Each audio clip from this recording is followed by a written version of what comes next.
Najaribu kuangalia mwenye dhambi akitaka kujenga hoteli au kikokote waingiza mkono mfukoni akononua mchezo umeisha. Niye mpaka mumuombe nani? Mpaka mumuombe? Penda kuna vitu vingi vya maisha haya.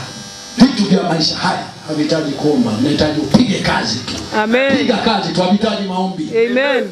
Kitu kinachohitaji maombi ni kimoja tu. Wewe ufanane na Yesu alivyokuwa.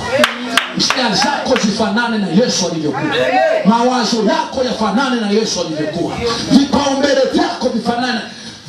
Ndivyo ilivyoandikwa katika Wafilipi sura ya 2 kuanzia mstari wa 5. Inasema vivyo hivyo iweni na nia hiyo hiyo kama ilivyokuwemo ndani ya Kristo Yesu. Nini alienda mlimani kwenda kuombea mchumba? Mimi nashangaa makanisa ya sasa. Nashangaa. Ameenda kuombea mchumba. Bwana nipe mchumba. Bwana nipe mchumba. Unipe mchumba. Kijana naye wametegwa naangalia kwa mbali tunasema naomba mchumba. Waina hawa naimba kwa sauti ya tatu. Bwana wewe mtumishi wako. Kijana anasema dawa ndogo tu. Ni kwanza kushika maiki mara 2. Nakwambia piga ile sala. Yesu Kristo alisema tutarudi. Mungu anaweza akawa ni huyo. Kumbe na yeye alishajua. Nzi wanajuana, panya wanajuana, alishajua tu. Baadaye ukishaolewa sasa mimi sitaki ulokole. Mbona mimi ni kama Mungu? Mungu, nilikwambia Mungu nipe mtumishi wa Mungu. Sasa ndio huyo. Ndio liaga naye ndio. Mchumba.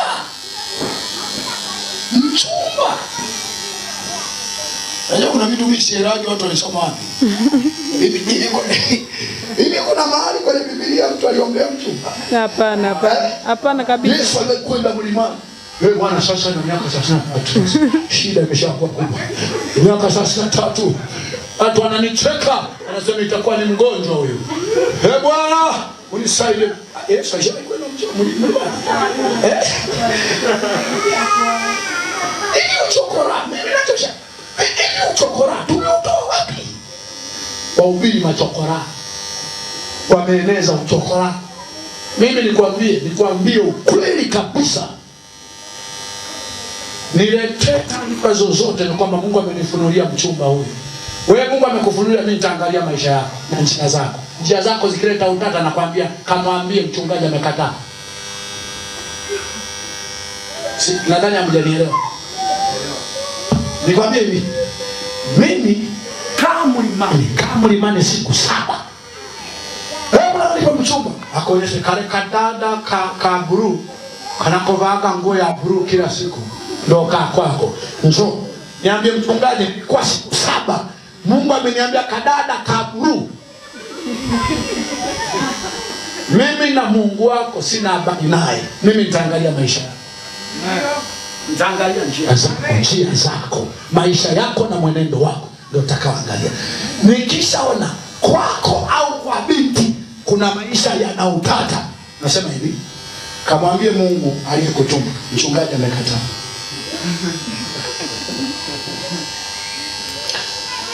Mungu amesema amchelewe vitisho. Hata kupiga mseme ukamuuliza atanipigia nini?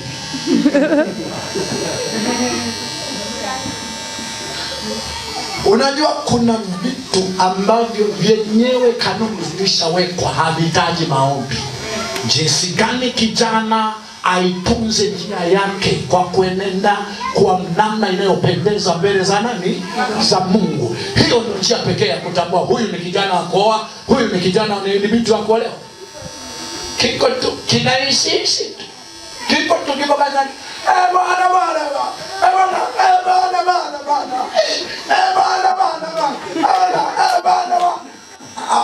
Wakaka wanioni waambie kanisa lingine sio hili.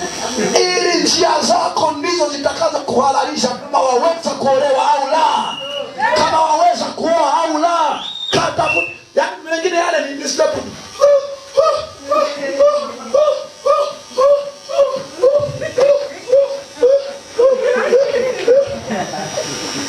Sio hili. Amen. Kule kwingine ni maombi, unajidai umezama.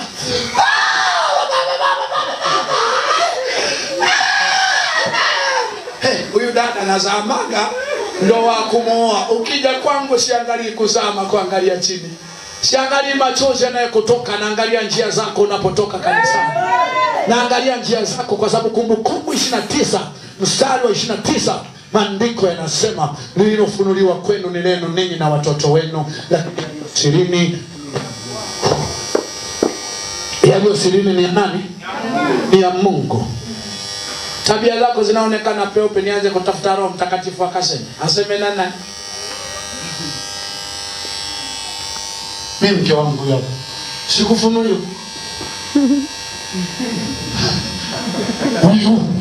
Sikufunuliwa. Mero? Ndio. Nichagua.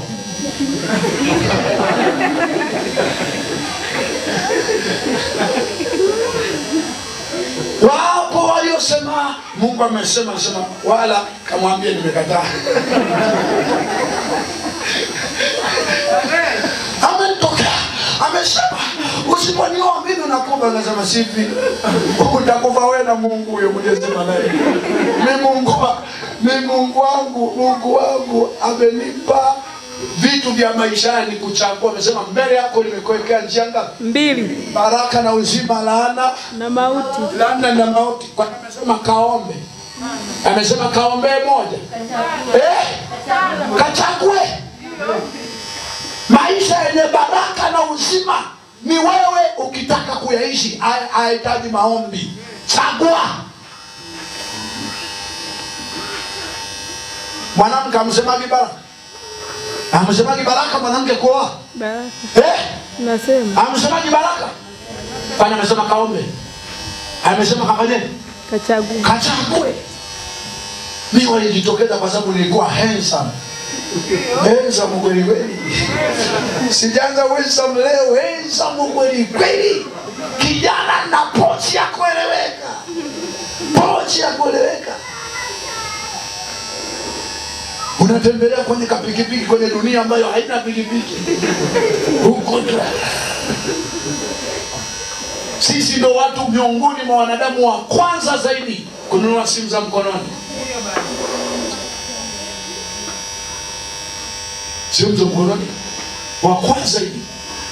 Walikuwepo leo utangulia kununua Motorola sio nini kule nyuma. Mimi uwezo wao nilikuwa nao, lakini sikutaka kwa sababu sikuwa na watu wa kuwasiliana. Nikaja kununua simu SC 36 kwa metia doa ya namna hii. Kila kunapokucha umeniga time. Suti ya kueleweka. Mabinti wanakuja tu, Mungu amesema na mimi usiku. Wachungaji wanakuja, wewe Mungu amesema na mimi usiku. Sema ukamwambie nimekataa. Mmoja akasema Mungu amesema usiponioa tu unakufa. Akasema utakufa wewe na huyo Mungu. Mimi nitachagua. Nilikuwa na moyo, nikapiga simu kwa rafiki zake, niambieni tabia zake. Nasema safi. Kapiga simu kwa mchungaji wake, unaona? Niambieni tabia zake. Safi. Nikapiga simu kwa mtu aliyetaka kumchumbia. Sema mliishia wapi? Sema mimi tu nilijikoroga. Safi. Nikamuuliza mwenyewe, ni mzima wewe? Uko vizuri, najishuhudia vizuri? Niko vizuri. Anaposikia siko na mtongozi. Nikamwambia, uko tayari kuolewa na mtu ambaye utaenda kulala njaa? Huyo hapa kwa nini tabia? Uko tayari kuolewa na mtu ambaye utaenda kulala njaa? Mtu ambaye hana uhakika na chakula na pa kulala. Lakini nyinyi pamoja na kufunuliwa, lakini unaenda dada yangu yuko Dar es Salaam. Mimi natokea Chato kwa Magufuli. Utafikiri Magufuli anakuja kukuleta mfukoni. Wakati pamoja na kwa unatokea Chato kwa Magufuli bado kuna vitembe tu vya ajabu ajabu. Kandoka wajaika wote. Mimi wewe unikubali tu, mimi natokea Chato kwa Magufuli. Dada yangu yuko Mwanza ana mgahawa.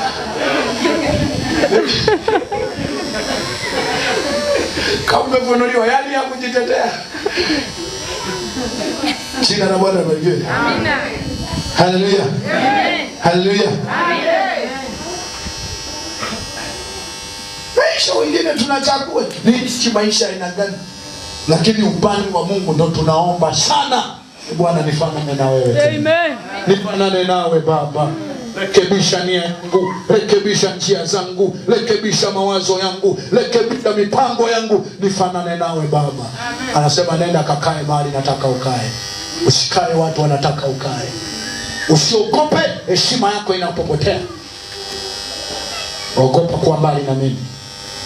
Bwana Yesu asifiwe. Hebu ndio kusoma leo kusoma. Amen. Basi Sulemani akasema. Akasemaje? Umefanyia mtumwa wako Daudi baba yangu fadhili kuu. Kadiri alivyonenenda mbele zako katika kweli. Ndio. Na katika haki. Ndio. Na katika unyofu wa moyo pamoja nawe. Ndio. Nawe umemwekea na fadhili hii kubwa.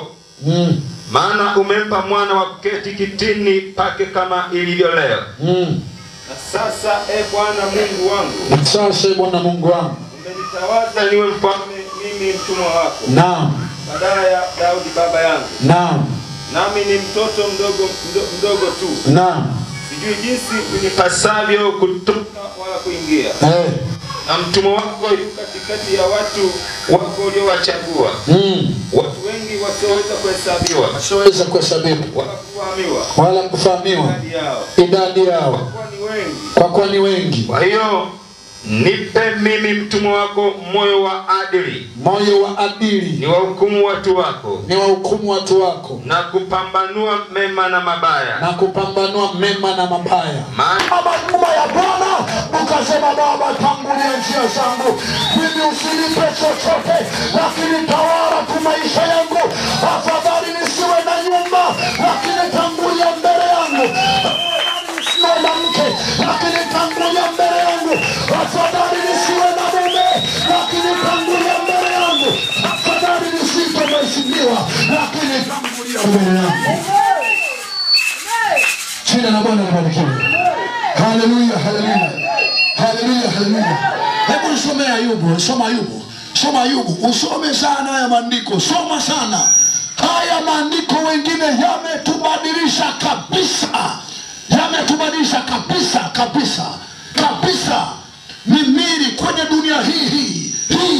Mimiri siweza kudhibika kirahisi hii. Kwa maandiko haya. Soma Ayubu 5 kwa mstari wa 10.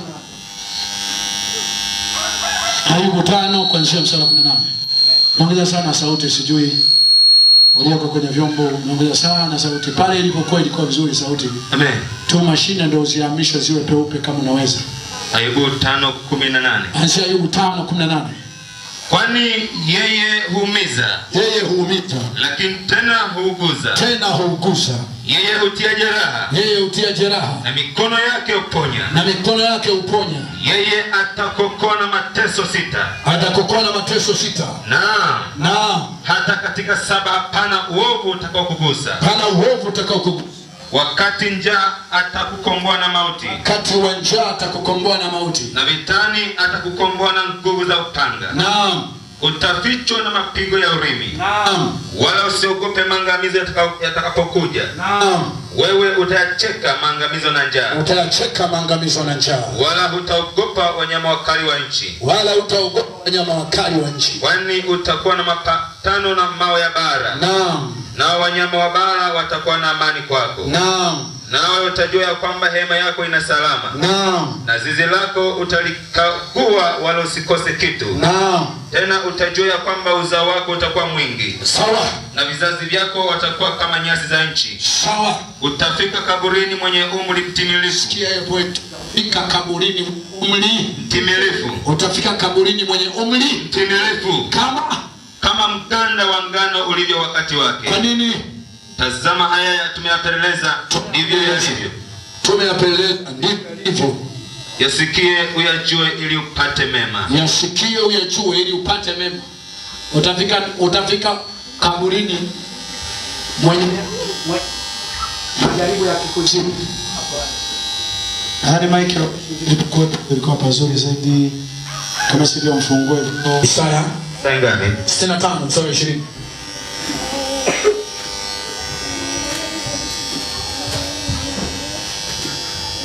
Sasa unasomaje? Hata kuwapo tena mtoto wa siku chache. Hata kuwepo tena mtoto wa siku chache. Wala mzee asiyetimia siku zake. Wala mzee asiyetimia siku zake. Kwa maana mtoto atakufa mwenye umri wa miaka 100. Kwa maana mtoto atakufa mwenye umri wa miaka 100. Bali mtenda dhambi mwenye umri wa miaka 100 atalaaniwa. Unajua kuna watu hujiuliza sana. Pesa mbona kuna wenye dhambi ambao anafikisha miaka 100 kufika wanafika ila kaangalia anavyojikunja usoni. Kaangalia anavyokuwa mzigo mpaka familia yake inaombea afe ili apunguze ghasia duniani. Wanakuja kwenda na miaka 100 lakini kuharisha ni hapo hapo. Wanambeba kama mtoto anasema tukiseka tunarudi utotoni.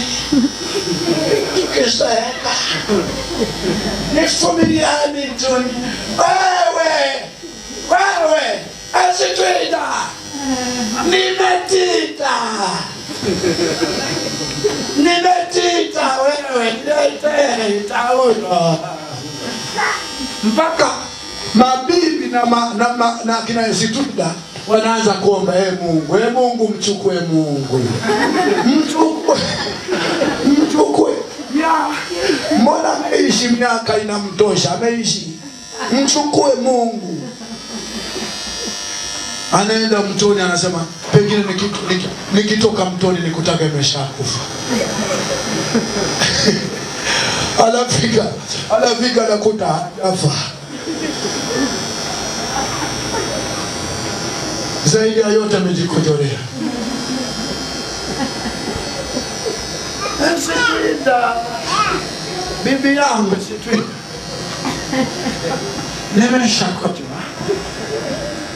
nimeshakojoa bibi yangu Sitwida. Sema wewe bibi Mungu akuchukue bibi.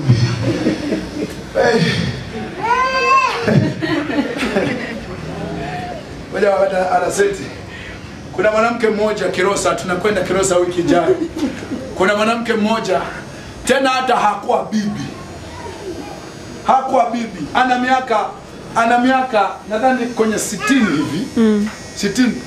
Magonjwa yaliyomkalia kooni magonjwa. Akaenda kwa mchungaji akasema wachungaji wetu. Akaenda kwa mchungaji. Usisogeze sana ili kama ingewezekana mlango mfungue, isipo shika mlango mfungue. Hapo zitashika tu vizuri. Bwana Yesu asifiwe. Haleluya. Akaenda kwa mchungaji. Hapo mchungaji unajua kama ibada zitashindwa kukuhudumia mwanadamu hawezi kukuhudumia. Mwanadamu atachoka. Nenda kanisa lolote. Wawe kila siku wanakuombea. Bwana msaidie. Kwani huyo mchungaji atachoka. Huyo mhubiri atachoka. Sasa baba mtumishi mmoja akaenda yule mwanamke. Kwanza ana matajiri pale kanisani. Wanafanya kazi wanafanyia kwenye kampuni fulani. Wale wanashinda usipita. Mlango msifunge kwa sababu hazitashika vizuri. Muache tu kwa namna fulani. Kuna namna fulani na maiki sio juu hapo. Wale watu wanashinda hospitalini. Hana shida. Sasa mwanamke yule akamwendea. Akasema mchunga, mimi nimetibiwa. Hela zote za watoto zinaishia tu kwenye matibabu. Nimetibiwa kila kona. Imeshindikana. Mchungaji kamwambia, wewe mwanamke umeshaishi siku nyingi. Hebu jiachilie kwa Mungu, mruhusu Mungu akuondoe duniani. Umeshaishi siku nyingi, unasubiri nini? Jiachilie kwa Mungu, mwambie Mungu, vita nimevipiga, imani nimeilinda, niruhusu niondoke duniani. Yule mwanamke kitu ambacho alikirudi pale, akasema hebu niache kusali. Mbona tunasema kumcha Mungu ni jawabu la mambo yote? Mbona tunasema hakuna lisilowezekana kwake aaminie?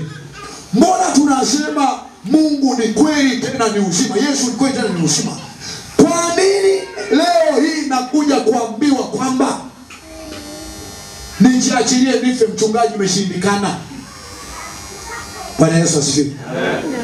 Mpendwa, yule mwanamke alikuja kwenye ibada kama hizi mwezi wa 4, nadhani mwezi wa 4 alikuja kwenye ibada tunazofanya sisi. Ibada tukianza kuomba, tunaomba tu, hakuna kumwombea mwingine, tunaomba tu, zidi kuomba, hakuna kila mtu anakula sawa na urefu wa kamba yake. Tunaomba tu. Alafu kwa hapa nitawahurumia, si niko kwenu. Sasa funga safari uje Mbeya. Unasinzia kuomba, unaziona buti hizi. Huku na kuhurumia huko kwenu huku. Mtanitia Magufuli niweke ndani. Njoo Mbeya, unaomba bwana. Mungu, mbona wanatuchosha kuomba? Kanisa gani wanaomba hivi? Unaviomba hiyo kibao kiko nyuma, omba. Mimi heri usitoe sadaka lakini uombe. Kwa sababu ukishindwa kuomba umeshindwa maisha. Tena kuomba sina mwenye karama ya kuomba.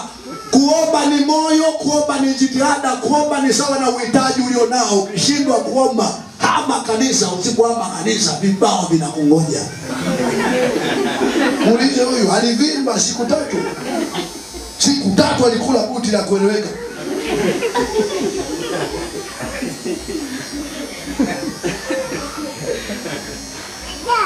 Jina la Bwana barikiwe. Yule mwanamke alikuja kwenye zile ibada, tunasema omba. Ugonjwa, kila kiungo kwenye mwili kilikuwa kinauma. Yani kila walipopima wasema hapa pana kansa, hapa pana nini, hapa pana pumu, hapa pana nini.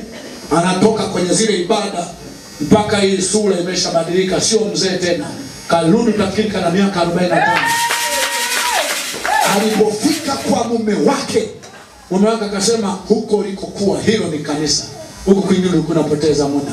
Hata mimi niliacha kusali, kuanzia leo nimeokoka. Uko wokovu ambao ukishatembea katika huo hauhitaji matukutuku mengine, hauhitaji matangazo mengine. Wenyewe utajitangaza. Utachelewa tu lakini utajitangaza. Bwana Yesu asifiwe. Wokovu wa kuomba muda mrefu, wokovu wa kujifunza muda mrefu, utachelewa tu kujulikana nao lakini utajitangaza wenyewe. Mwambie jirani yako, wokovu wa kuomba muda mrefu, wokovu wa kujifunza muda mrefu, utachelewa tu kueleweka. Lakini watauelewa tu. Sawa. Amen. Jina la Bwana barikiwe. Amen. Sasa hivi assemblies zote, Pentecost zote kwa sehemu kubwa wana haraka kuondoka kanisani. Kuna mambo yanaenda kuweka zao. Ukijaribu tu ukae muda mrefu kanisani, Freemason wataacha wenyewe. Hata Yesu alimsema Beelzebuli, sembuse wewe.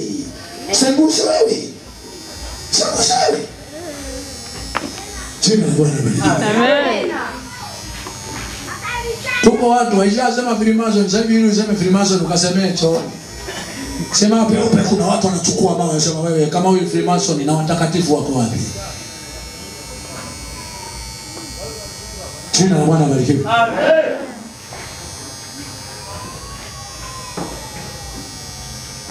Utafika kaburini mwenye umri mtimilifu. Mtoto atakufa na miaka 100. Kuna kitu nimewambia pale vijana mezani. Nasema mimi nisipokufa kwa Injili, sihitaji kufanya muujiza yote ili watu muamini Mungu.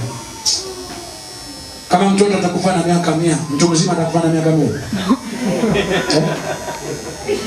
Mtu mzima miaka mingapi? 2400. Mtoto miaka 100, yani ukisha kuwa na miaka 100 hapo ndio na miaka 200. Mtoto mchanga tena mchanga, si ndio? Mtoto mchanga atakufa na miaka mingapi? Mtu mzima 4000. Hivi najua maandiko lengo lake yalitaka usife. Hivi mnajua tangu mwanadamu alikuwa afi, lengo lake ilikuwa sife. Lengo la Mungu ilikuwa sife. Tuko tunaongea nini? Acha niwachanganye, kwani hajaandiko?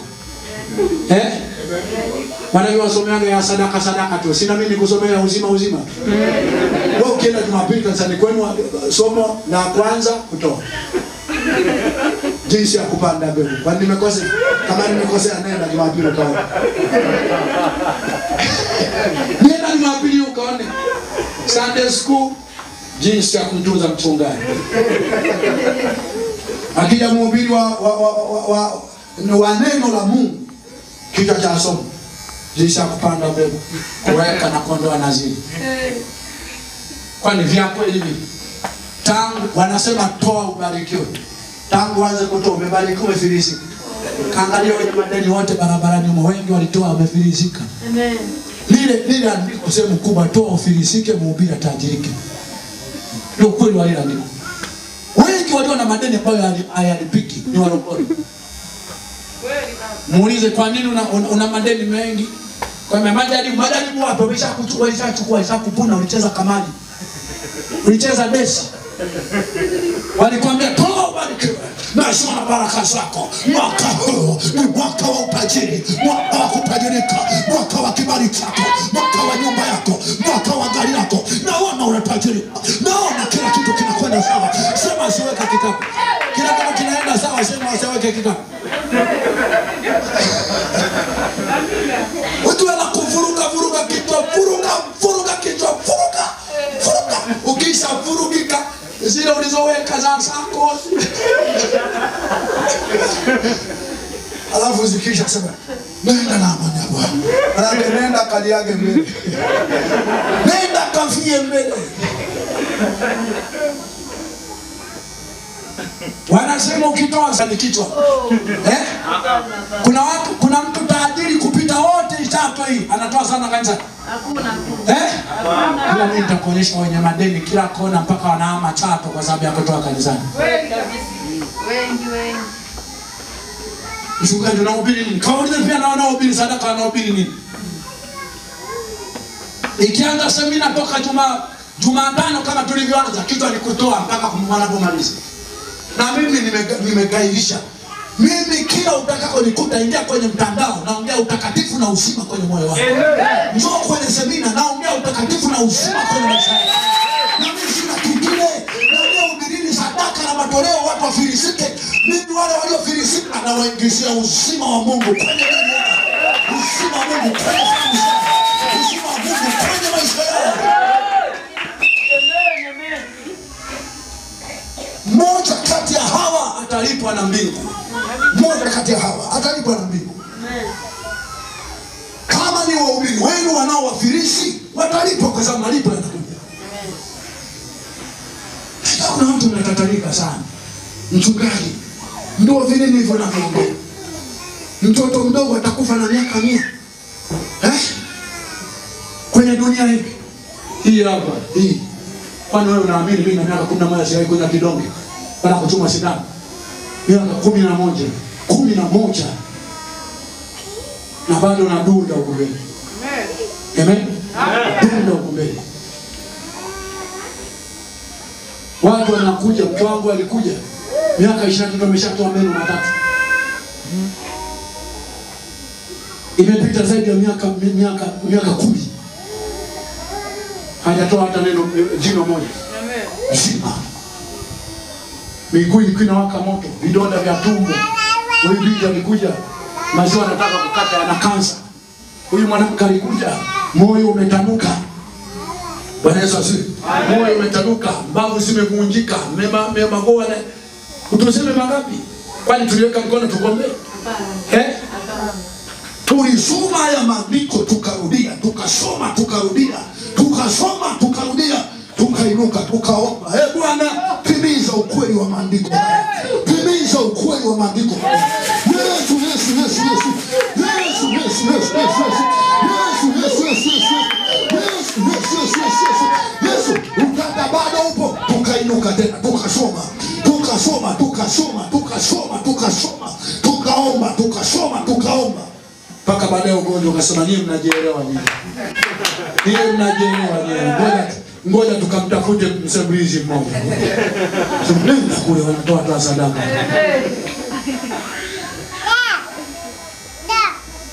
Wangi shetani anamuogopa anayetoa sadaka. Shetani anamuogopa mtakatifu. Mtu safi. Kumbe anayetoa sadaka. Sadaka tu sadaka, sadaka ya mwenye dhambi ni chukizo kwa Mungu. Amen. Kitabu limeandika siku kwa kitabu. Moja ya sababu inayosababisha uwe unapatwa na matatizo mfululizo kwenye maisha yako ni pamoja na kutoa sadaka ukiwa na dhambi. Moja kama hujai kukwambia, moja ya sababu inayosababisha mabaya mfululizo kwenye familia yako. Sasa unajaribu kumfananisha Mungu na trafiki. Amekuagiza fanya hiki, unasema Bwana nitakupiga na 10,000 utakausha. Atakausha mchungaji wako, Mungu hasira itaongezeka ya kukupiga. Kweli baba. Wachungaji wengi ambao ukimpa 10,000 maombi ya baraka. Katika jina la Yesu. Bwana linda kuku wake wanapotoka na kwenda. Linda kaja. Bwana mfanya wewe na cheo kikubwa. Kumbe yale maombi yanasema nifanye iwe fiatu nifanisike kila kitu. Ni fiatu nani? Asa yale wanayosema pa shere kiki. Pale nataka nikwambie pale wanasema ujinga ni tupu alijui mjini shule kijijini. Fiatu nani kwa zote baki masikini. Kuliri komperere kare ziliki. Fiatu zote ibaki madeni kila kona. Wewe asante ukifika nikwenda kubeba kabati. Na kabati nimeleta, ni blanket nimeleta. Vitanda nacho nimeleta. Sema Bwana ni fiatu nani na benki. Nimelele siengelele. Liakamberele kisha nilibekenya baba sieke. Libaki madeni matupu kila kona mpaka lihame Chato. Nimelele sieke. Haleluya. Wapi mtu ametajirika kwa sababu ya kutupa sana kanisani? Zaidi ya yote sehemu kubwa matajiri ni wanaopiga kazi na walio makini kutumia matumizi ya pesa. Sikatazi kutoa sadaka kanisani. Rekodi vizuri sikatazi, lakini hatutoi ili tubarikiwe, tunatoa kwa kuwa tumebarikiwa. Daudi anasema katika vingi ulivyonipa Bwana nimekutolea vichache, sio katika vingi ambavyo nataka nikukopeshe. Mungu masikini. Yaani wewe tajiri kuliko Mungu. Anayekopa kwa mwenzie ni nani?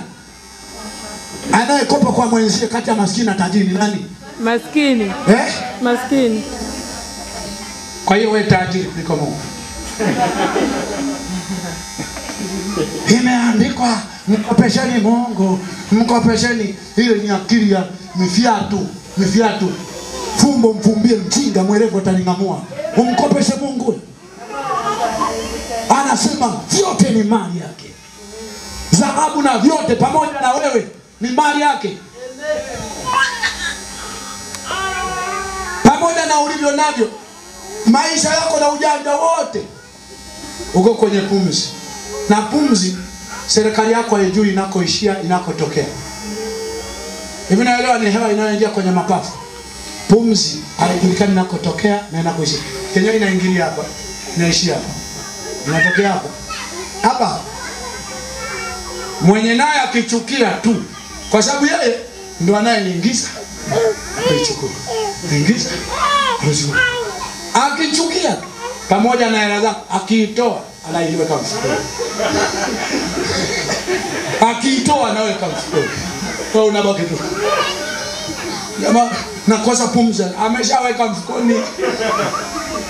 Kama wewe tajiri, nunua. Kama wewe tajiri, nunua. Kwani alivyokufa ndugu yako, ulipenda wewe? Hela si ulikuwa nazo tajiri? Kwa nini ukununua pumzi? Kwa nini ukununua pumzi? Alichukua mwenye nayo. Unapomwona huko. Inaingia na kutoka oxygen. Unajua oxygen? Unajua oxygen nini? Yeye ndiye anayetupa kuishi. Kauliza vijana waliofukiwa kwenye mgodi gani hapa jirani hapa. Walikaa siku 41. Mgodi gani? Nyarugusu. Ni wapi kwanza? Nyangalata. Kwanza nafikiria nikashutie wimbo kule. Walisema tukitoka tutakuwa watumishi wa Mungu. Ni sawa na babu Sea. Tukitoka wametoka wahuni tu barabarani huko. Kule Shimoni kule kuna oksijeni kule kasi 41. Kuna oksijeni kule? Hamna. Anaweza zuri. Mzee ndiye Mungu mwenyewe ndiye anayetupa kuishi.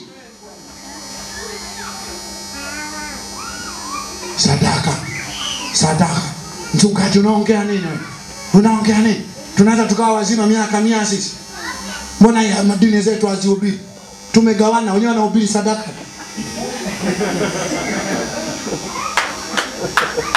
Na mimi nahubiri uzima tu. Kwa sababu mimi naamini hata Yesu ndio kilichomleta sadaka, aliziona hakuwahi kuhubiri habari za sadaka hizo. Usiku na mchana amesema mimi nimekuja muwe na uzima, kisha muwe na hoteli. Mtakaa nani hata hivi. Yeye hakutamani kumuona mgonjwa na ugonjwa kwenye mwili. Hakutamani. Usiku na mchana alitafuta watu wawe wa uzima, tena uzima wa uhakika, sio kuombewa.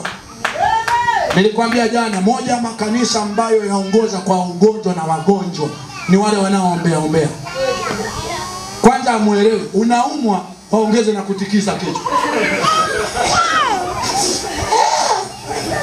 Unajua mhubiri, kama upo mhubiri hapa nikueleze.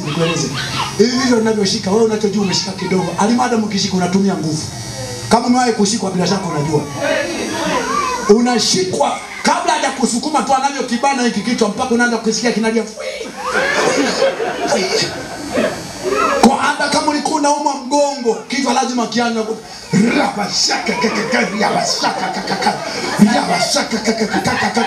hapo amekiminya tu. Baadaye anaona huanguki, anakutia ngwara.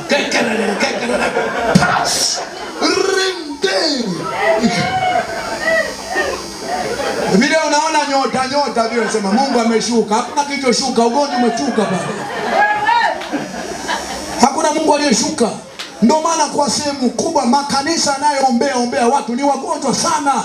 Kwa sababu kweli ulivyo maandiko yamesema katika Marko 16 mstari wa 18 maandiko yanasema na ishara hizi zitafuatana na hao waaminio. Kwa jina langu watatoa pepo, wataweka mikono juu ya wagonjwa nao watapata afya. Hao ishara zitafuatana na hao waaminio. Hao waaminio. Mweze ndani yako huamini, mweze wewe. Wewe sio muamini. Wewe sio muamini. Kwani unaenda kutega kichwa kwa nabii? Kwani unaenda kutega kichwa kwa mchungaji? Wewe sio muamini wewe.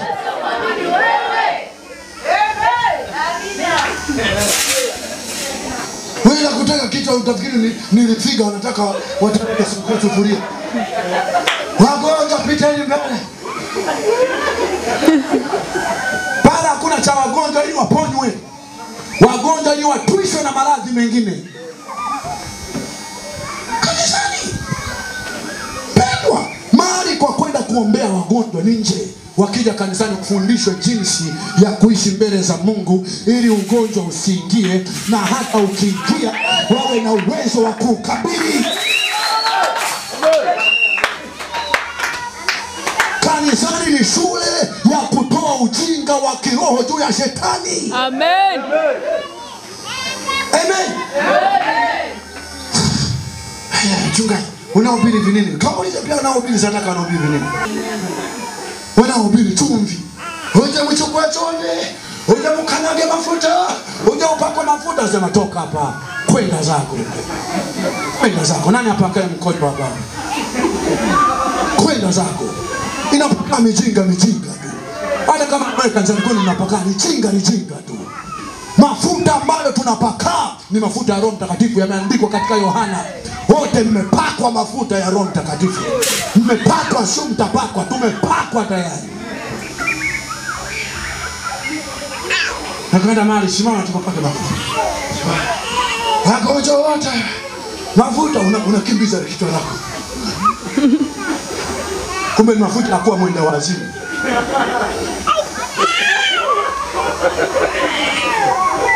Uwe fiatu mara mbili yake, chunga kabisa. Fiatu. Shida zako zizidi mara tatu yake. Fiatu. Kwenda kafiatu kage mbele.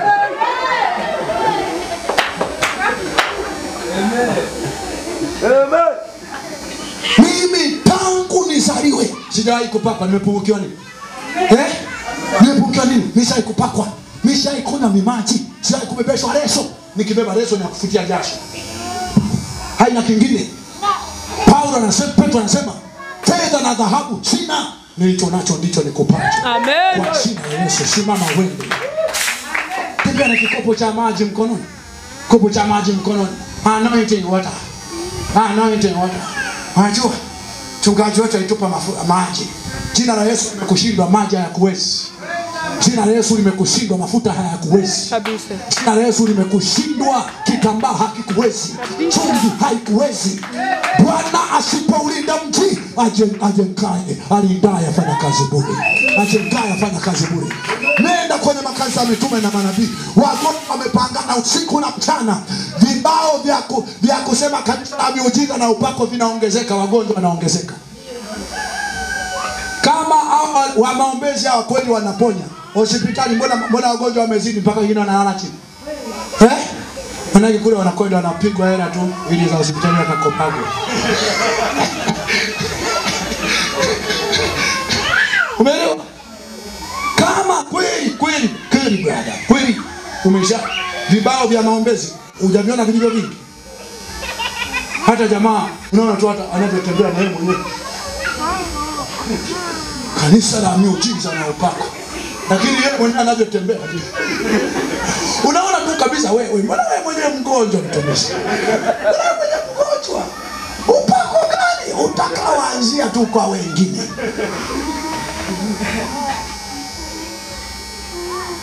Hao kama atembea hivi, ana tumbo limeotea pembeni.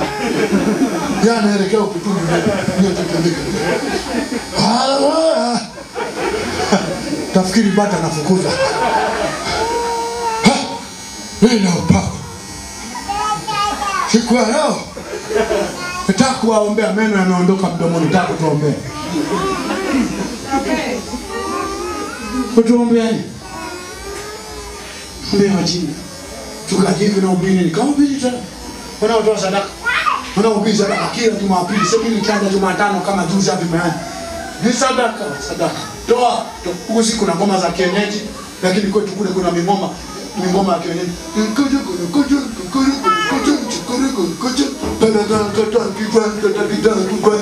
Manake hapo kuna ngoma kadogo ni katibu. Ngoma kanakofuata ni zera kanisa. Ngoma kanakofuata ni baba lao sasa. Baba lao. Kuna kikatibu kikisimama hata kama humo kaniroge kanifanya chochote. Makatibu waliotangulia wangetangaza michango tu, matendo ya mitume usingeyakuta wewe. Kweli. Habari za Yesu Kristo usingezikuta wewe. Miujiza ya Yesu usingeikuta wewe. Makatibu waliotangulia waliandika kazi zitendwazo na Mungu kupitia watumishi wake. Hawakuandika michango na mingi za michango. Mikatibu ya sasa inashirikiana wizi na baba zenu. Enyi wana wa machoka. Nenda kaniseme chochote, kanifanya chochote. Mikatibu likitoka kwenye kikao, unajua nimeshakuli michango sisi. Jana tulikuwa kwenye kikao. Tumejadili mchango wa kwanza huo. Mchango wa kwanza jinsi ya kumnunulia sketi mama mchungaji. Mchango wa pili kumsafisha mchungaji kwenda chuoni. Mchango wa tatu mchango wa jimbo. Mchango wa nne kununua tandiko la mama mchungaji. Mchango wa tano sikukuu ya kina mama tutanunua godoro. Mchango wa sita mpendwa, kama Yesu kila alivyokwenda mlimani na wanafunzi walishuka mbinguni mitano. Kuna kitabu kiliandikwa cha Mathayo.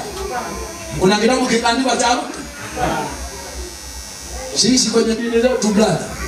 Ukishasikia wameenda kwenye kikao cha taifa, ukisikia wameenda kwenye kikao cha jimbo, jiandae zinakutoka. Zinakutoka kwenda kwenye kikao cha jimbo. Wakikaba wenzetu walipokwenda walipojitenga faraga jitenga ili wafunge na kuomba. Wautafute uso wa Mungu. Wajue tukisimama mbele za watu tuwapelekee nini kutoka kwa Bwana kikiwa fresh. Lakini baba zetu wakikaa kwanza zile na mwizo changa kwa ajili ya ujenzi wananunulia pana pilau na soda pale pale. Wanakula wanashiba ili waplani vizuri kukuachuna sasa. Wanakula wali. Wenzetu walienda mlimani bila kula chochote, walimuitia Bwana. Wenzetu wakikaa kwenye vikao wanakula wali na nyama na soda. Halafu wanasema ndio tujadili sasa mchana. Kiti kwa kiti 2,000 kiti kwa kiti 7,700 kiti kwa kiti. Mimi ukinishangaa ondoka hapo nishangaa. Mimi sishangai na mimi nimechagua. Mimi nimechagua katika siku za kuishi kwangu ni ubiri uzima tu. Amen. Uzima tu na utakatifu. Na ndio maana mimi tukija kanisani Jumapili kutoa sadaka sio dhambi ila nasahauki. Kwa sababu naona sehemu kubwa wanaotoa sadaka wameshapunwa sana, wameshaumizwa sana na hakuna kinachotokea. Kama na wao wanavyosahau kuhubiri utakatifu na uzima, na mimi nasahau hata kutoa sadaka. Kama nafikiri wanachukia. Mchungaji ali Freemason hahubiri sadaka. Watu sio wasitoe, wameshaumizwa sana. Kama hapa semina nzima hii hautoi mpaka Jumapili. Kama nataka kumshukuru Mungu, aidha uniletee mwenyewe kwa moyo wako wa kupenda au njoo Jumapili. Tangu Jumatano mpaka Jumapili sadaka itatolewa mara hii. Mara ngapi? Tena chomboki. Sina cha kusafirisha injili, cha bahasha, cha mimi. Kama wewe moyo wako unataka kutembea na mimi, kafikirie wewe, ukanunue bahasha wewe, ulete wewe. Sikununulii wala sinyunyizi mafuta wala chumvi. Utanunua wewe na ikija chafu na kurudishia.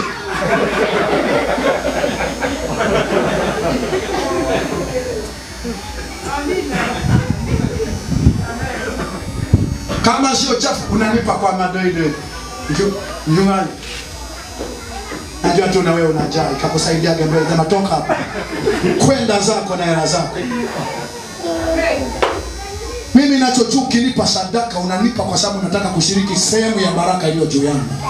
Lakini wakati huo nimekulisha, nimekushibisha, nimetosheleza moyo wako, penye uzima umeingia, penye ufahamu umeingia, penye baraka imeingia, mkono wa Bwana kwenye maisha yako umeuona, ndipo katika vingi ulivyo navyo unamtolea Bwana. Haleluya. Amen. Sema Mungu nikupe vichache katika vingi.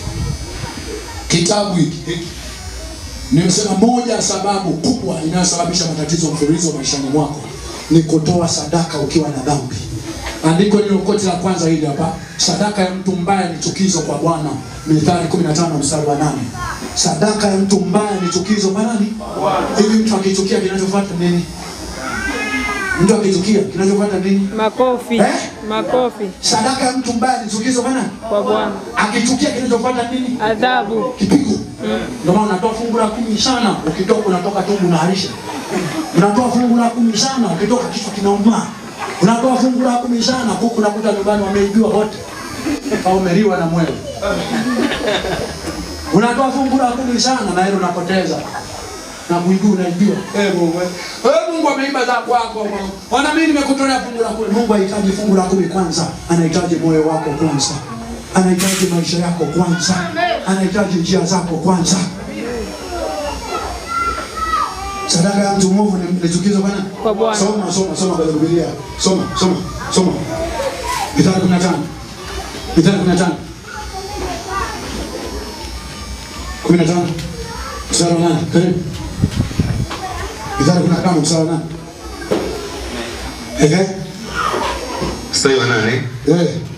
Sadaka ya mtu mbaya ni chukizo kwa Bwana. Sadaka ya mtu mbaya ni chukizo kwa nani? Kwa Bwana. Bali maombi ya mtu mnyofu ni furaha yake. Bali maombi ya mtu mnyofu ni furaha yake. Na kada zipokuwa na sadaka lakini mnyofu. Makanisa sasa yanataka matajiri wajae kanisani, lakini mbingu zinataka watakatifu wajae kanisani. Makanisa ya sasa yanapigania watu wanaoweza kutoa 200,000, 500,000 wajae kanisani, lakini mbingu zinataka watu wanaweza kuwa wanyofu wa mioyo wajae kanisani. Na ndio maana maandiko yanasema walipo 2 au 3 kwa jina langu nipo katikati yao. Amina. Jina la Bwana libarikiwe. Amen. Haleluya. Amen. Soma. No. Samari ya kwanza. 15. Mstari wa 22. Samari ya kwanza 15. Mstari wa 22. Niongee kitu ya. Unasoma? Naye Samueli akasema, je, Bwana huzipenda sadaka za kuteketezwa na dhabihu sawa na kuitii sauti ya Bwana? Angalia nini? Kutini bora kuliko dhabihu. Kutini bora kuliko dhabihu. Na kusikia kuliko mafuta ya beberu. Kwani kuasi ni kama dhambi ya uchawi. Na ukaidi ni kama ukafiri na vinyago. Kwa kuwa umelikataa neno la Bwana. Pamoja na sadaka zako. Yeye naye amekukataa wewe usiwe mzima. Yeye amekukataa wewe usiwe na raha. Yeye amekukataa wewe usiwe na amani.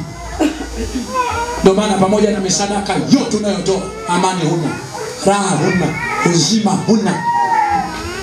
Jina la Bwana libarikiwe. Amen. Haleluya wapendwa. Haleluya watu wa Mungu. Wewe. Nirudi katika pointi ya mwanzo kabisa. Fahari yetu haitegemei masakasaka ya dunia. Ujaona pita mbele. Sijaona. Mara ya pili pita mbele. Sijaona. Mara ya tatu pita mbele. Sijaona. Simama juu. 1, simama juu. 2, simama juu. 3, kasimama, sema nyuma ageuka. Mbele stembe. Nisikuone tena. Vitakataka hivi takataka mavi haya, mavi. Paulo anasema nilihesabu kuwa kama mavi. Mungu atishie nyama. Jina la Bwana libarikiwe. Amen. Haleluya. Amen.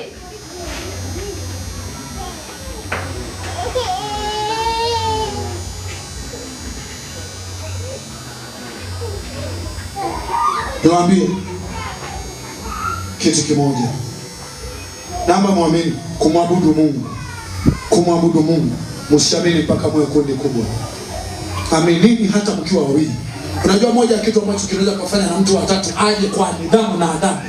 Nyie wawili mnaoabudu hapa, jifurahieni kitu mnachokifanya. Furahieni na mkiamini kitu mnachokifanya. Msianze kurekebisha ibada na kubadilisha kuomba muda mrefu kisha watu wataondoka. Waache waondoke, watarudi wenyewe. Biblia inasema hawezi mtu kuja kwangu isipokuwa amevutwa na Baba yangu. Kwa kuwa imeandikwa atakuwa ameletwa na Mungu mwenyewe. Acheni kufupisha ibada, acheni kubadilisha mahubiri ili watu wajae. Kaza kamba ile. Watakao kuja ni wale watakaoletwa na Mungu. Kaza kamba ile. Mtume Paulo anasema nifuateni mimi kama mimi nilivyofuata Kristo. Wanangu wote mnaoniona mimi ni role model wenu, nifuateni mimi kama mimi ninavyomfuata Paulo. Mimi mjae mpungue, injili ni ile.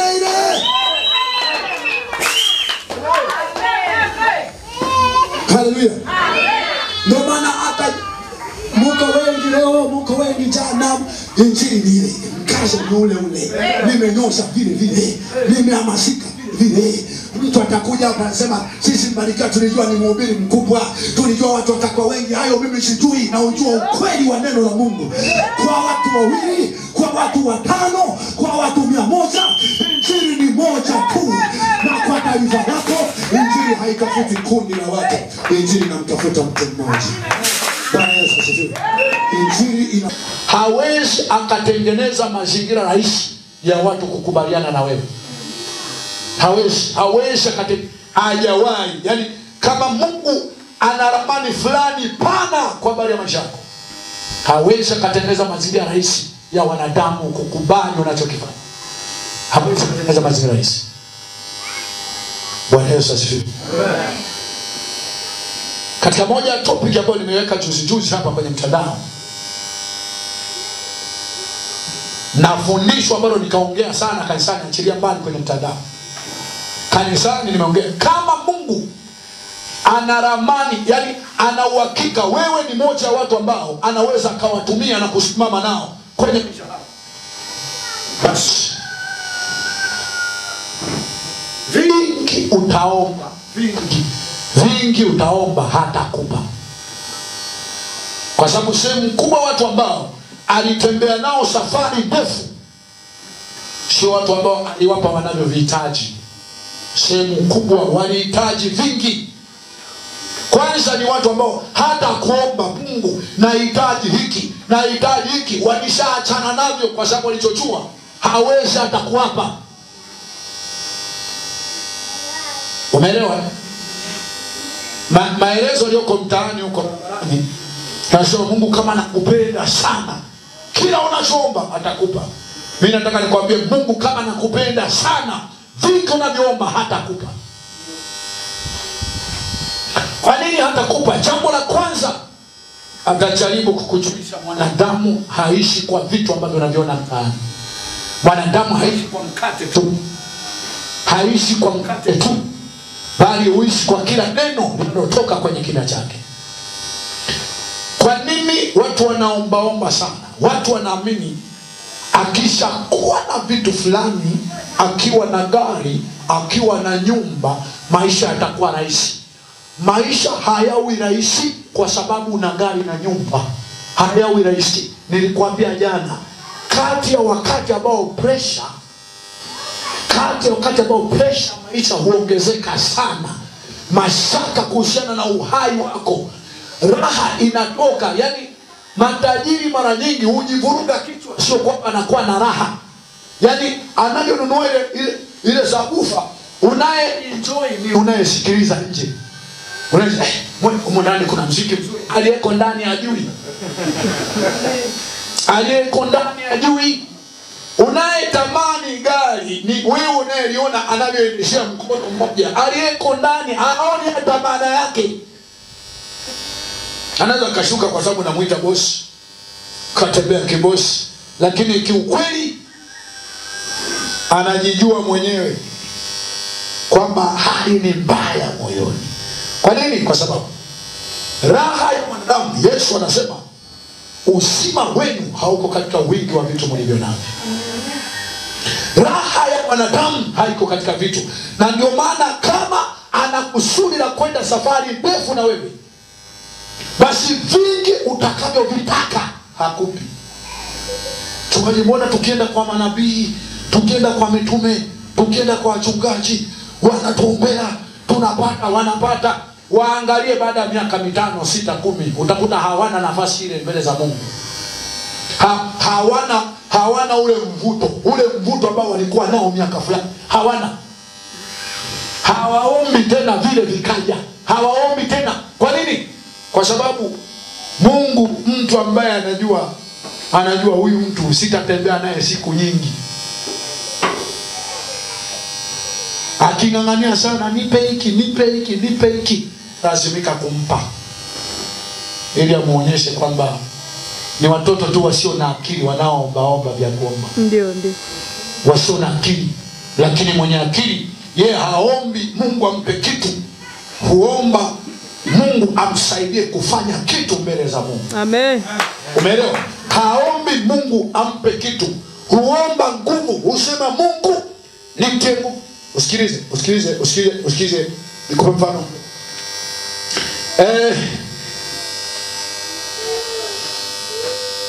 Kuna maandiko mengi na najaribu kuyarundika hapa. Lakini hebu nisome kwanza machache hapa. Tusome kwanza Korinto. Tuanze mtu ambaye aliomba kitu kwa Mungu. Alafu sasa tujiulize kama nani kati ya hawa watu wawili wanapendwa zaidi, kati ya sisi na mtu huyu. Kati ya sisi na mtu huyu. Nikwambie mtego ulioko hapo katikati. Sasa uko unapitia vitu fulani vigumu tu mahali. Sasa uko unapitia vitu fulani vigumu. Alafu Wakorintho wa pili sura 12. Wakorintho wa pili sura 12. Unasoma mstari wa 7. Wakorintho wa pili 12 soma mstari wa 7. Amen. Nasemaje? Na makusudi nisipate kujivuna kupita kiasi. Kwa wingi wa mafunuo hayo nalipewa mwiba katika mwili. Mjumbe wa shetani ili anipige nisije nikajivuna kupita kiasi. Kwa ajili ya kitu hicho na nimsihi Bwana mara 3 kwamba kinitoke. Akaniambiaje? Naye akaniambia, neema yangu ya kutosha. Maana uweza wangu hutimilika katika udhaifu. Bwana Yesu asifiwe. Haleluya. Haleluya. Swali ninalokuuliza tu kirahisi, kati ya sisi na Paulo nani anapendwa zaidi na Mungu? Kwa akili yako haraka. Kati ya sisi na Paulo nani anapendwa zaidi na Mungu? Nani alikuwa na upako kati ya sisi na Paulo? Unafahamu Paulo amewahi kumuinua kilema, unajua hivyo? Unajua Paulo amewahi kumuinua mtu aliyeanguka ghorofa ya 3 mpaka chini amekufa, akamuinua akaishi. Sembuse wewe hujafika hiyo. Lakini Paulo kuna wakati, unajua najaribu kuwafundisha kitu fulani muhimu sana kwenye maisha. Amen. Injili za vizazi hivi zimewatengeneza kuwa machokola. Unajua chokola hafikiri kufanya chochote, yeye ni kutembea tu mjini. Saidia maskini. Wazazi wote walikufa, hata kama wako chokola utunga maneno wazazi wote walikufa. Saidia maskini. Akitoka hapo ni kutafuta popote pa kulala. Injili za sasa zinawatengeneza waumini kuwa machokola. Nitakuonyesha kitu hapa. Wako watu Paulo kuombea mwili wake Mungu auponye. Hii ndio ilikuwa mara ya kwanza, na hiyo mara ya kwanza aliyoombea. Mungu akasema, unasemaje? Naomba uniponye. Sema sikuponyi, neema yangu inakutosha. Neema yangu sikuponyi. Umeelewa? Mungu anamjibu sikuponyi. Hana upako. Huyu hana upako. Paulo hana upako. Anao. Anao. Uliyekuwa unasoma endelea pale mwisho sasa. Anasemaje? Mungu ameshamwambia sikuponyi. Kama wewe sema sasa ndio nini sasa? Mbona watanicheka watu? Mbona watu watasema mimi nimepotea wokovu wangu? Soma mwenzio alichokiri pale. Alikiri, basi nitajisifia udhaifu wangu kwa furaha nyingi. Shida 5 kwa ajili ya Kristo. Kwa ajili ya Kristo. Maana ni wapo dhaifu. Maana hayo yote nikutapo ndipo nilipo na nguvu. Jina la Bwana libarikiwe. Umeelewa? Mimi acha mbelewa. Hata chochote cha maisha haya, chochote bado hakifanyi watu wamjue Mungu. Umeishia kuwatambishia watu wa kijijini kwako ukijenga kajumba. Bado huwezi kumfanya Mungu awe dhahiri duniani. Maandiko yanasema kinachowavuta watu kuhubiri kwangu hakukuwa kwa hekima wala ushawishi, bali kwa dalili za Roho na za nguvu. Ili na hekima yenu isije ikajengwa katika hekima ya kibinadamu. Hekima ya kibinadamu lazima uwe na vitakataka hivi hapa nje, lazima uwe navyo. Ukitaka uwe kichwa, uwe na gari. Nimekuwa kichwa. Lakini ukienda kwa Mjapani anayevitengeneza, anakuona mbwa. Kwa sababu wewe kagari kamoja kaumekuwa kichwa. Anayetengeneza ni nini? Nywele. Na ndio maana imani isipotafsirika sahihi tu, wenda wazimu totally. Jana nakuta mimi nakumbuka mwaka fulani 2002 2003 nikanunua pikipiki. Tutuona wakati ndo tunakuja, nakumbuka Mbeya mimi Tukuyu. Mbeya kule nilikuwa mtu kama wa pili wa tatu hivi. Kununua hivi pikipiki ambavyo leo tumezagaa mtaani. Toka vinakuja ni kwa mara kwanza vya mchina. Nilikuwa kama wa pili wa tatu. Nilionunua mchungaji wangu katamani. Nilikuwa bei ndogo sana. Dar es Salaam ilikuwa 7, mikoani ilikuwa 9. Mchungaji wangu katamani akanunua. Alivyonunua mchungaji, alivyonunua ile pikipiki, mlango wa kanisa ulikuwa mdogo. Tulilazimisha mpaka ile pikipiki iliingia. Ilipoingia tukaanza kuizunguka. Tutakuwa vichwa. Tumekuwa vichwa sasa. Jaribu kufikiri. Hilo pikipiki anayeuza anaitwa George Town, yupo Mbeya pale. Amevipanga toka hapa hadi kule barabarani. Sisi tumenunua kamoja, tumekuwa vichwa. Aliye na pikipiki 80 amekuwa nini? Tena hasadi. Ulokole nishawaambia mimi, nimewaambia makadhaa. Ulokole wanapowaambia ya kwamba ni mafiatu, ni vijaa, kubalini, kwa sababu vitu mnavyoita miujiza kwa mpagani ni kawaida. Kweli. Haleluya. Amen. Yaani nasubiri muujiza wangu. Muujiza gani? Niolewe. Mabamedi wanaolewa kila siku na kuachika kila siku. Kwa mlokole kuolewa nini? Muujiza. Muujiza. Bamedi huwa anachagua leo nikalale kwa nani, niolewe na nani. Na wanajisifu wanakuambia mimi nimewapanga. Shuka wewe apande mwingine. Na usiku na mchana mabamedi hata tatu hapa wako mabamedi wanakataa kuolewa. Yaani wameshajitokeza vijana chungu nzima nikoe, wanakataa. Kwa mlokole kuolewa nini? Muujiza. Nasubiri muujiza wangu. Nasubiri muujiza wangu kutoka kwa Bwana. Muujiza gani? Gani? Nimepata muujiza. Kagari kenyewe kana matenge kana. Made in Japan. Kametengenezwa mwaka 2004. Kana kweli. Bwana Yesu asifiwe. Amen.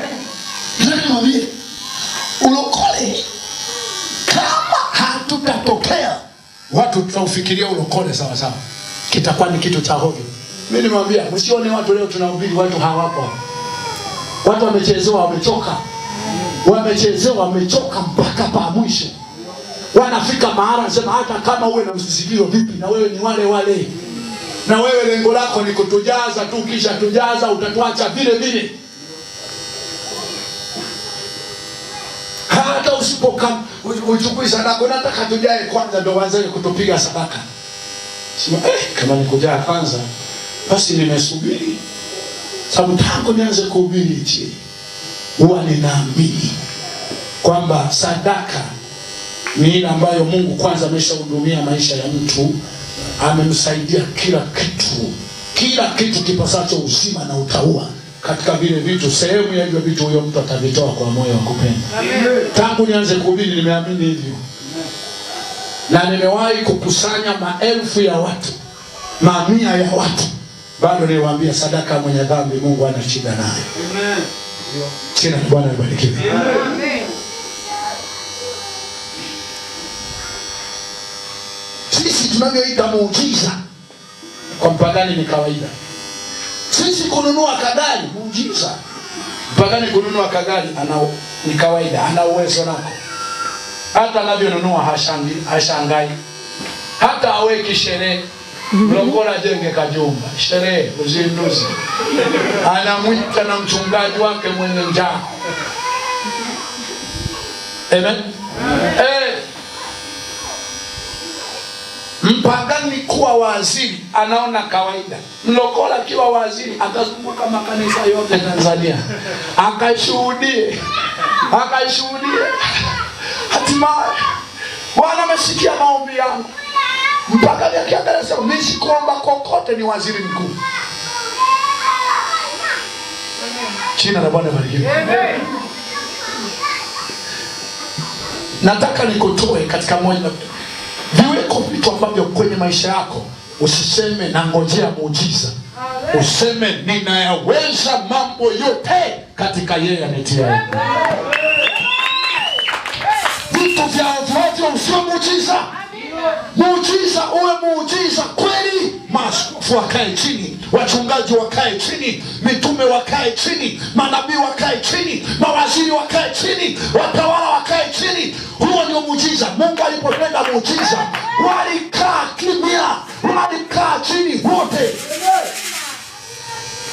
Sio muujiza ambao ukienda Marekani ni vitakataka tu. Bwana Yesu asifiwe. Amen. Haleluya. Lakini ngoja nikuweke sawa eneo. Mungu kama anakupenda, hawezi kukupa kila takataka unayohitaji. Haleluya. Amen. Hawezi kukupa kila takataka unayohitaji. Yeye anachotaka ajengeke sana ndani yako. Amina. Alafu yeye awe furaha yako kuliko gari unalotamani. Amen. Yeye awe furaha yako kuliko nyumba unayotamani. Amen. Yeye awe furaha yako kuliko watoto unayotamani. Yeye awe furaha yako kuliko mume unayetamani. Akisha kukuacha hivyo, hata siku mume hayupo unasema kuishi kwangu ni Kristo, kufa ni faida. Akisha kuacha hivyo, hata kama siku huna watoto unasema kuishi kwangu ni Kristo, kufa ni faida. Ukishafikia hatua hiyo, hata siku hauna pesa unasema yeye ni fedha yangu ya thamani. Bwana Yesu asifiwe. Haleluya. Lakini maisha hayo wapagani wanalia, hali ngumu, vyuma vimekaza, mazingira ngumu. Jamani, mimi bila hela sijui itakuwaje. Sina hata 100, na wewe unalia bila hela, mimi sijui itakuwaje. Na Yesu wa nini? Na ibada za nini? Na ulokole wa nini? Na kanisani kwa nini? Mbona sikwambii usiwe na hela kwa mazingira ya kutokufanya kazi, lakini unaweza kufanya kazi sana na hela isiwemo kama ya wapagani. Alafu kama unatembea mtaani kwa raha zote, kwa sababu kazi umefanya. Unajua mmoja kitu kinachowakosesha raha, una hela na kazi ufanye, lazima usiwe na amani. Lazima usiwe na amani. Lakini kama kazi unapiga na hela hamna, unasema ni mzee ameruhusu tu nisiwe na hela ili anifundishe sitaishi kwa mkate. Amen. Jina la Bwana libarikiwe. Ngoja nikwambie, tuko watu tunaishi kwa neno la Mungu. Tunaishi tuwe na hela, tusiwe na hela. Bado fahari yetu sio mitakataka ya ulimwengu, sio vyakula vya ulimwengu, mavazi ya ulimwengu, nyumba za ulimwengu. Nilikwambia jana nikasema sehemu kubwa ya makanisa duniani washirika hujenga nyumba kwa ajili ya mchungaji. Mimi nimejenga nyumba kwa gharama zangu kwa ajili ya washirika. Alafu sio mimi nalala kwenye nyumba nzuri, mimi nalala kwenye nyumba imekaa utafikiri cha kuanikia vyombo. Amen. Amen. Hii ni kwa sababu heshima yangu mimi haitegemei mitakataka yenu. Tumejenga ili tuweze kuwajulisha tunaweza. Amen. Msije mkasema wanahubiri, nimejenga nyumba sio ya ovyo my dear, sio ya ovyo. Self container ina marumaru vioni na nyumba nzima. Self container, milango ya kueleweka, mageti ya kueleweka, na mnaweka na madirisha aluminium. Nyumba ya kueleweka. Nyumba ya kueleweka, sio sisitaki mbichi hizi. Na nyumba yenyewe 1,00,000 yani uzuri wake. Subiri nijenga, ni mzee mwenye alijenga, alafu nipime moyo. Napima akili yangu. Kwa sababu sijawahi kujenga nyumba mimi. Self container kwa. Sio kwamba sijawahi kuwa na hela za kujengea. Kila nilipopata hela. Kuna wakati fulani mwaka 2006 nimeuza DVD, kazi yangu ikiisha. Nimeuza ile DVD, stika nilizochukua TRA ni PC 50,000. Mara 2,000 ni milioni 100. Ule mwaka hata kuku ndani sikuwahi kula, kila pesa niliyopata nilihubiria Injili. Hata nguo sikubadilisha, nilikuwa na majoo mawili tu. Sasa wakati mwingine wanadamu wanasema unaongea wewe, unaongea nyumba kwa sababu ishakata tamaa. Watu wako wenyewe hawana uwezo wa kukujengea. Mpenda, kati ya watu ambao wana uwezo wa kujenga nyumba ya mchungaji, basi ni watu niliowahubiri mimi. Amen. Bwana Yesu asifiwe. Wana uwezo wa kujenga nyumba ya mchungaji kwa raha na kwa furaha. Amen. Lakini wakimwangalia mchungaji mwenyewe, hata wakimjengea hawezi kwenda kulala. Hawezi kwenda kulala kwa sababu sita. Mstari wa 13, pointi iko mstari wa 14, kisoma kwanza 13. Amen. Amina. Nasemaje? Maana hata wao wenyewe waliotahiriwa hawaishiki sheria. Bali wanataka ninyi mtahiriwe wapate kuona fahari katika miili yenu. Lakini mimi hasha. Nisione fahari ya kitu chochote. Nisione fahari juu ya kitu chochote. Ila msalaba wa Bwana wetu Yesu Kristo. Ambao kwa huu ulimwengu umesulubishwa kwangu. Na mimi kwa ulimwengu. Ambao kwa huo msalaba ulimwengu umekufa kwangu. Ulimwengu umekufa. Yani magari unayojua mimi imekufa. Wanawake unaowajua mimi wamekufa. Watoto unaowajua mimi wamekufa. Alafu sio hatuna uwezo. Wakati mwingine Mungu alikuwa anaruhusu wala tuvipate tuwajulishe tuna uwezo. Mimi na mtoto mmoja nimezaa mwaka 2010. Paka leo siazaa mwingine. Hiyo tu tutaka tuwajulishe walimwengu tuwaweza, lakini havina kazi.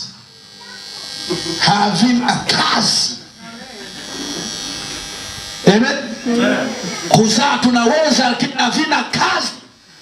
Kuna watu mnategemea kuitwa baba wawili, baba watatu. Mimi nategemea kuitwa mtu wa Mungu ninayejulikana na Bwana. Swala la heshima, wewe na watoto wako 12 utaheshimu tu kwa sababu hauheshimiki kwa kuwa una watoto 7, una watoto 11. Unaheshimika kwa sababu Bwana yuko katikati yako. Maandiko yanasema ajisifuye na ajisifu kwa sababu anamjua Yehova. Haleluya. Bwana Yesu asifiwe. Haleluya. Hasha. Mimi nisione fahari juu ya magari mnayoona fahari. Nisione fahari. Naona watu wengi hujikwaa sana juu ya Mbarikiwa. Mbarikiwa ndo alikuwa pale tatu. Ndo alikuwa watu 12. Wewe, kwani mimi fahari yangu ni watu 100? Kwani fahari yangu mimi ni watu 1000? Mimi siamini kwenye wingi, naamini kwenye ubora.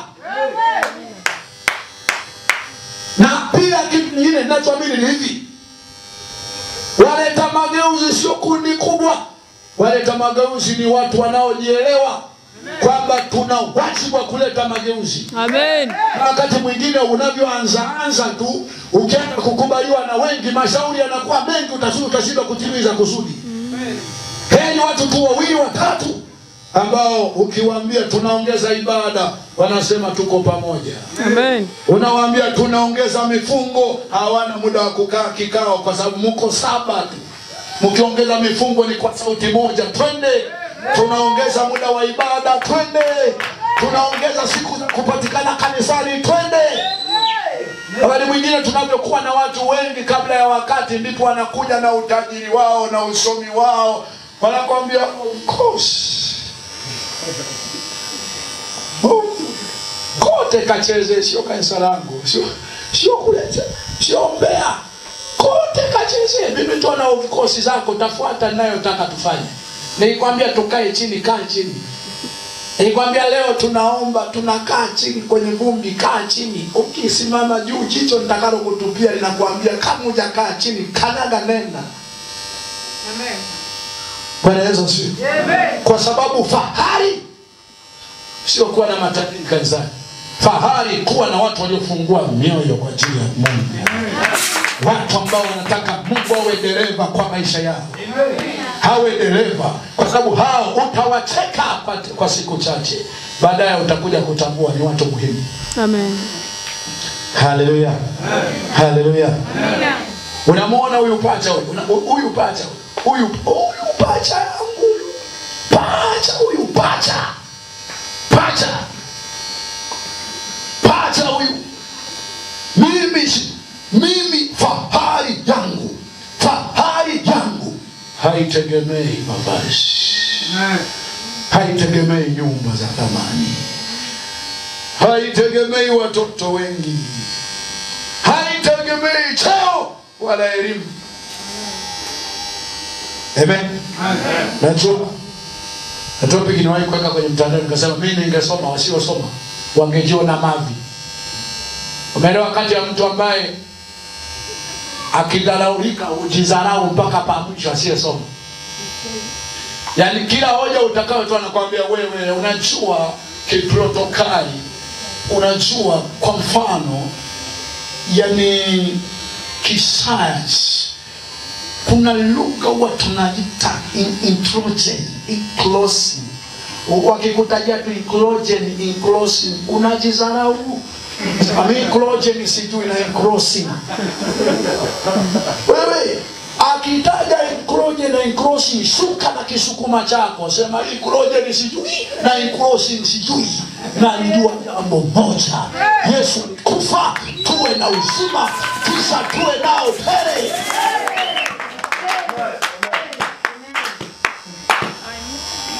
Unajua maisha ni kuishi, tena kuishi kwa ukijielewa tu, ukajitambua tu, watu na PhD zao watapiga magoti mbele zao. Amen. Jina la Bwana libarikiwe. Hebu fungua Wafalme 9. Fungua Wafalme 9. Uone huyu mmoja. Uone huyu mmoja alipewa ashia no Falme ngapi? Atarudi hapa sio 9, Falme 3 mstari wa 4. Wafalme 3 mstari wa kwanza. Uone Wafalme wa kwanza Yesu. Uone watu ambao sio machokola. Chokola. Omba chochote. Bwana, naombea gari langu, naombea nyumba yangu, naombea watoto wangu, naombea familia yangu,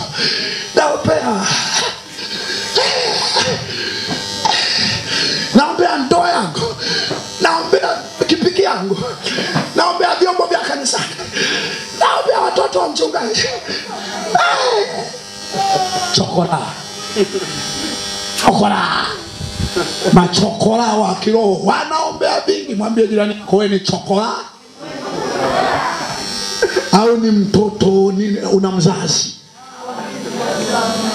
Au una mzazi. Wewe ni chokola. Au una mzazi. Au na mzazi wako naye chokola. Kwa sababu chokola mara nyingi sio kazi ngumu kuzaa chokola. Sio kazi ngumu hapa kukaa. Hana pa kuishi, anaishi tu popote pale, akizaa na mtoto wake na anaanza kuishi popote pale. Usome ya maandiko, uone.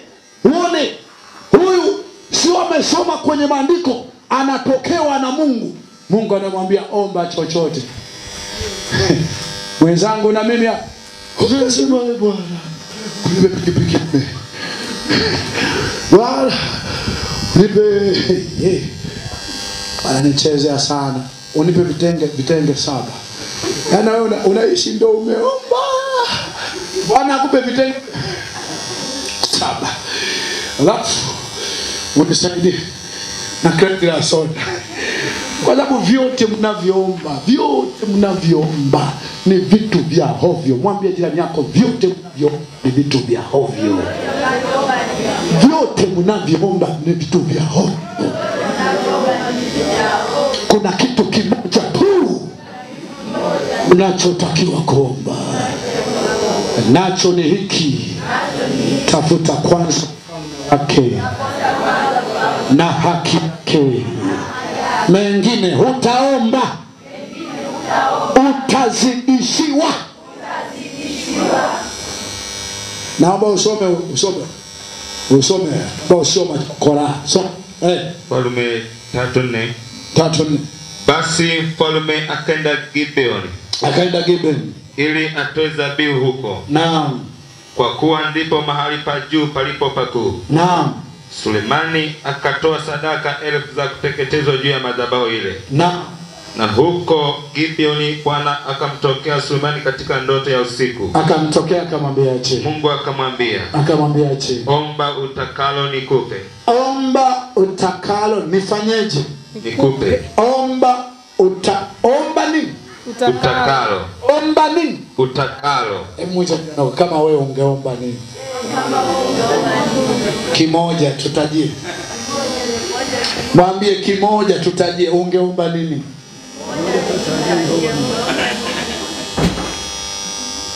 Mwingine anakuambia ningeomba Mary. Tuambie Mary ungefanya nini? Ningekuwa napaki hapo Mwaroni. Yenyewe tu aliyopaki Magufuli hapo haina kwa kwenda, nasubiri watu mpaka baada ya siku ngapi. Na wewe ungeomba nini? Mary. Basi umenikumbusha Mary, nisingeomba. Ningeomba ndege imeoa mtoto wa Mabeyo. Bado ungeomba? Ningekufufuru sana.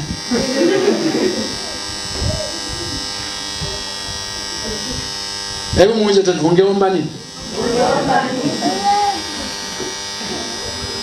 Chokora, ungeomba hata pipi.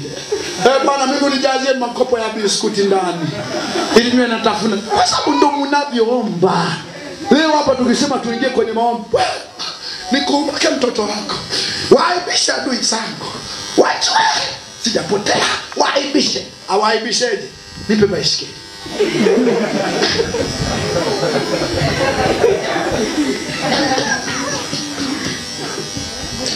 Sasa jaribu kufikiria, hiyo kinunua baiskeli, hakuna watu na magari.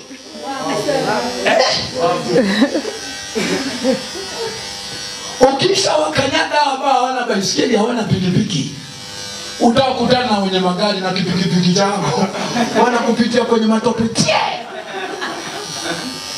Unaanza tena, Bwana waaibisha adui zangu, waaibishe, nipe miprado. Nataka kuangalia vitu mnavyoomba ni uchokola. Yani ndio maana na kwenda kuweka topic ya pili pale. Nasema wahubiri machokola. Acheni kutengeneza machokola.